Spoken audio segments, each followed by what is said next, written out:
특검 측 제주신문 있으면 하십시오. 네, 몇 가지만 추가로 물어보겠습니다.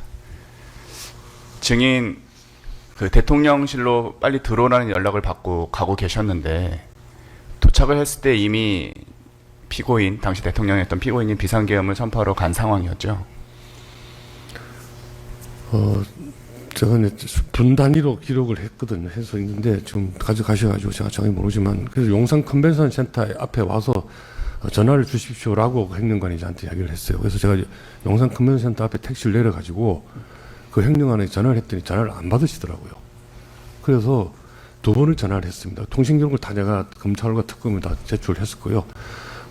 두 번을 해도 안 받으셔서 밖에서 그냥 서 있었습니다. 서 있었는데 그분이 이제 전화가 와서 앞에 왔다 그랬더니 그러면 기다리시면 경호실 차를 보내드리겠습니다. 그래서 조금 한 1분, 2, 3분 있었는데 경호실 차가 와서 타고 들어갔습니다. 예. 네. 들어가서 회의실에 들어간 시간이 10시 23분 정확하게 아까 말씀하신. 당시 상황을 보면 이제 증인을 비롯한 여러 국무위원들을 불러서 국무회의를 진행하려고 했던 것으로 보이는데요.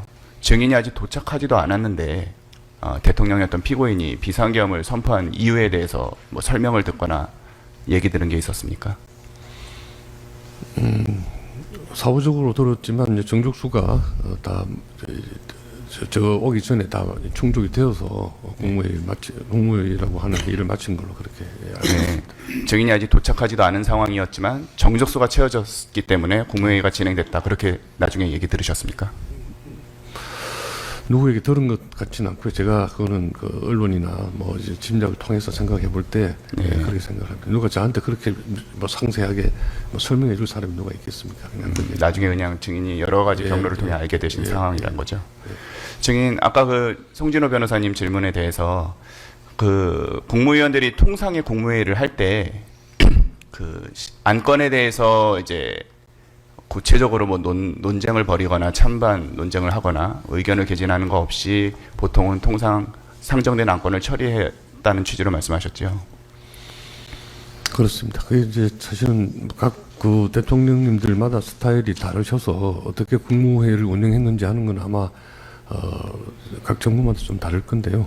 어쨌든 윤석열 대통령 정부에서 국무회의는 정식 번호 다른 안건들은 그 전에 사전 조율, 아까 말씀드린 대로 차관선에서 최종 조율을 하고 차관들이 협의 테이블을 갈 때 장관들한테 방침을 받아서 가서 그렇기 때문에 경우에 따라서는 이제 협의가 안 되는 경우도 있지만 어쨌든 국무회의에 올라오는 것은 그렇게 의견이 조정된 상태로 올라와서 정식 안건을 놓고 갑론을박을 했던 기억은 저는 없습니다. 네.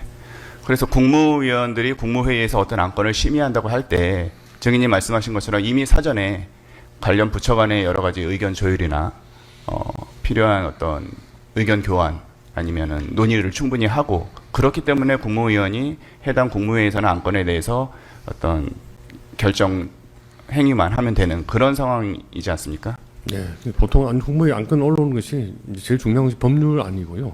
법률안 그다음에 이제 시행령안 또 뭐 예산안 뭐 이런 것들인데 그 과정에 사실은 법률이라는 거는 만들 때 입법 예고부터 해가지고 뭐 의견 청취 무슨 뭐 공청회 이런 것들 절차를 다 거치기 때문에 굳이 마지막 단계인 장관들 회의에 와서 또 뭐 갑론을박할 이유가 없습니다. 사실 그렇게 되면 그 프로세스가 망가진 것이죠.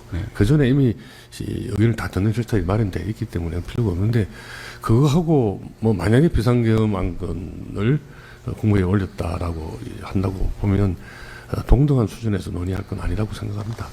일반적인 국민들에게 세율을 어떻게 하느냐, 토지 이용 규제를 어떻게 하느냐 하는 법안과 비상계엄에 관한 안건은 프로세스가 다를 것으로 생각합니다. 네. 결국에는 아까 이제 국무위원들이 그러면 국무회의에서 안건을 심의하는 것은 형식적인 절차 내지 행위 아니냐는 질문에 뭐 약간 뭐 그렇게 보일 수 있다는 취지로 답변을 하셨는데 결국 심의라는 것은 그 앞에 있었던 여러 가지 논의 과정이나 의견 교환 과정이 뒷받침되기 때문에 그렇게 보일 뿐이지 심의라는 것은 실질적으로 진행되는 거 아닙니까? 예, 그런 이 공청회 또 법안 협의, 뭐 강부지 협의 등등의 일련의 과정을 마무리하는 단계다라고 이해해 주시는 게 맞을 것 같아요. 제가 볼 때는 그냥 뭐 형식적으로 그냥 형해화된 일을 하는 것이 아니고 그 전에 있었던 여러 가지 입법에 관한 국민들의 권리와 의무를 제한하거나 무슨 뭐 정부 재정을 쓰는 일들인데 사실은 신중하게 결정해야 되지 않겠습니까? 그 일련의 과정이 국무회의 심의라는 것을 통해서 마무리되는 것이다. 이렇게 저는 생각을 합니다. 예. 네, 이상입니다.